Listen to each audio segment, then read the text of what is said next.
200 billion നക്ഷത്രങ്ങളും 1,00,000 പ്രകാശവർഷം വ്യാസവുമുള്ള ആകാശഗംഗയിലെ ഒരംഗമാണ് സൗരയൂഥം.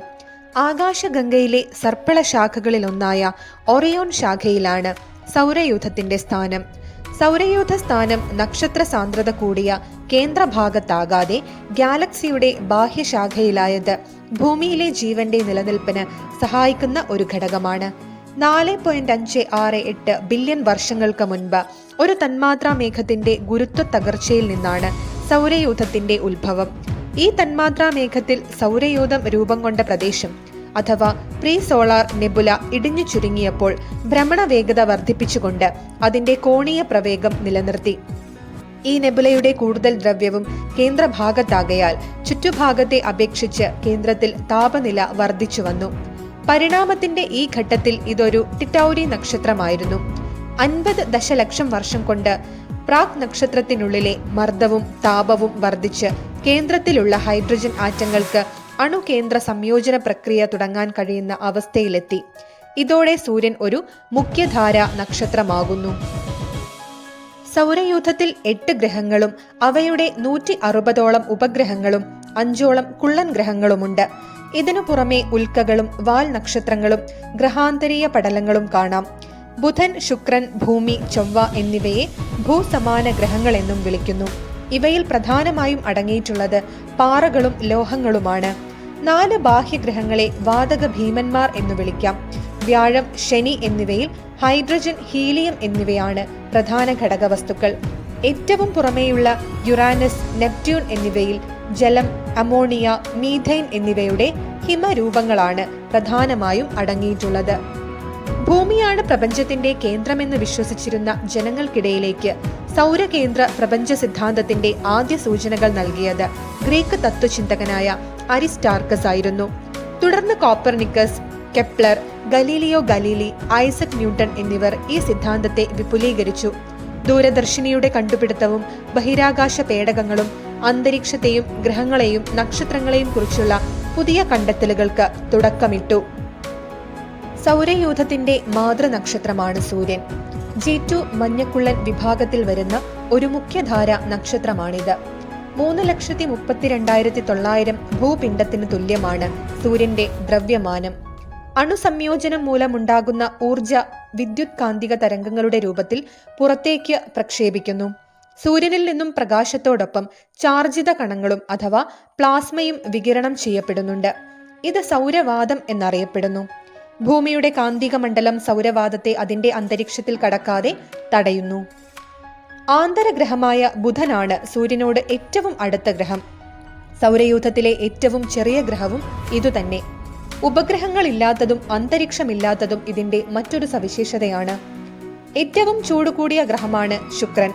ഏകദേശം ഭൂമിയുടെ വലുപ്പവും കാർബൺ ഡൈ ഓക്സൈഡ് അടങ്ങിയ അന്തരീക്ഷമാകുന്നതിനാൽ ഗ്രീൻ ഹൗസ് പ്രഭാവം ഇവിടെ സൃഷ്ടിക്കപ്പെടുന്നു.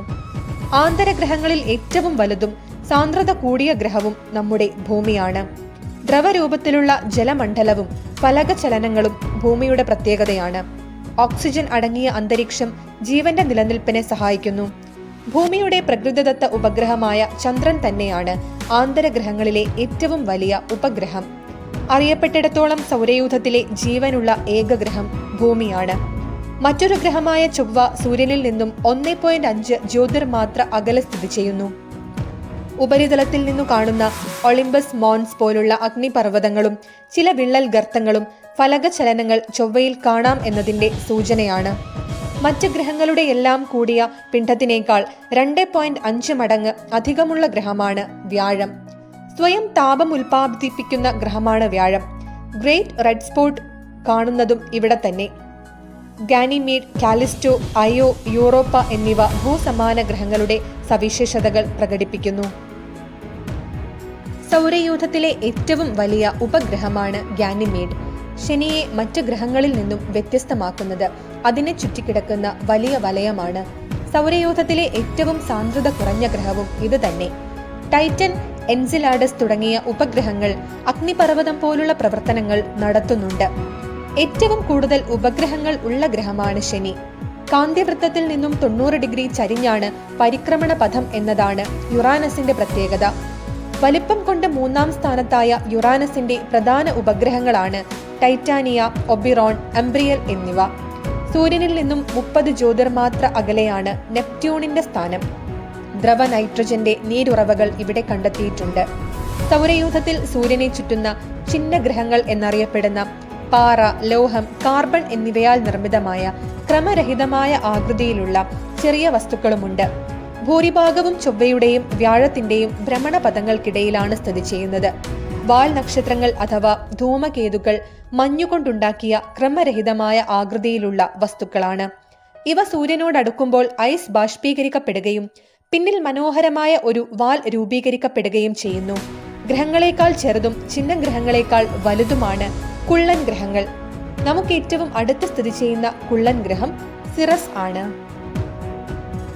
ഇനി ഏകദേശം 5.4 ബില്യൺ വർഷങ്ങൾ കഴിയുമ്പോൾ സൂര്യനിലെ ഹൈഡ്രജന്റെ മുഖ്യഭാഗവും ഹീലിയമായി മാറും. അതോടെ സൂര്യന്റെ മുഖ്യധാരാ പദവി അവസാനിക്കും. ഹീലിയം അണുകേന്ദ്രങ്ങളുടെ സംയോജനമാകും പിന്നീട് സംഭവിക്കുക. ഇതിന്റെ ഫലമായി സൂര്യന്റെ പുറം ഭാഗം കൂടുതൽ വികസിക്കും. ഇപ്പോഴുള്ളതിന്റെ 260 മടങ്ങ് വരെ സൗരവ്യാസം വർദ്ധിക്കും. അവസാനം ഹീലിയം അണുകേന്ദ്രങ്ങളും ജ്വലിച്ചു തീരുന്നു. കൂടുതൽ ഘനത്വമുള്ള മൂലകങ്ങളുടെ സംയോജനത്തിനാവശ്യമായ പിണ്ഡം സൂര്യനിലില്ലാത്തതിനാൽ സൗരജ്വലനം ഇതോടെ ഇല്ലാതാകും.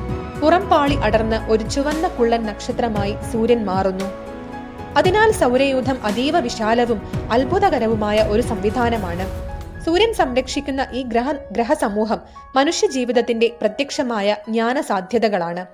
നമ്മുടെ ചുറ്റിലും ഒളിഞ്ഞിരിക്കുന്ന അനന്ത വിശ്വത്തെക്കുറിച്ച് ഇനിയും ഒരുപാട് കാര്യങ്ങൾ മാനവ സമൂഹത്തിന് കണ്ടെത്തേണ്ടിയിരിക്കുന്നു. തുടർന്നും പുതിയ അറിവുകൾക്കായി നമ്മുടെ ഈ ചാനൽ സബ്സ്ക്രൈബ് ചെയ്യുക, സപ്പോർട്ട് ചെയ്യുക. Thank you all.